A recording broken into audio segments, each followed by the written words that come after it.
ভাই আমি খুবই এক্সাইটেড, মানে পানির শব্দ এত তীব্র যে আমি এখনো দেখিনি যদিও, তবে আমার মনে হচ্ছে ঝর্ণা এখানেই।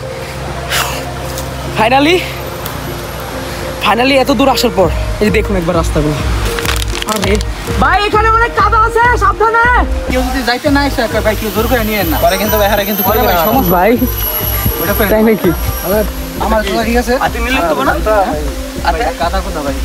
ভাই কতক্ষণ লাগবে তাও যেতে?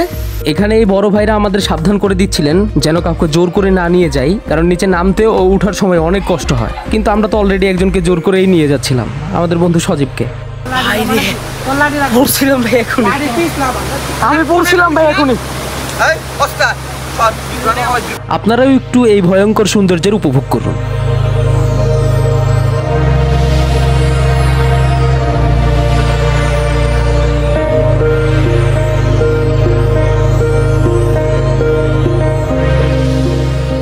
ভাই আমি খুবই এক্সাইটেড, মানে পানির শব্দ এত তীব্র যে আমি এখনো দেখিনি যদিও, তবে আমার মনে হচ্ছে ঝর্ণা এখানেই।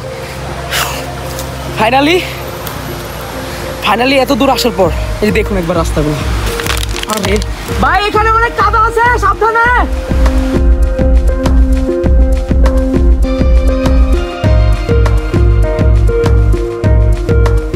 নিচে নামতে সবারই অনেক কষ্ট হয়েছে, তবে সজীবের অনেকটাই বেশি। কিন্তু ভাই এত কষ্ট করে নিচে নেমে যখন ঝর্ণা দেখলাম,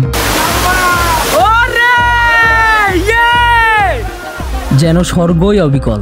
ঝর্ণার পানিতে সবাই কি করলাম সেটা জানতেও পরের ভিডিও দেখতে হবে। Do subscribe.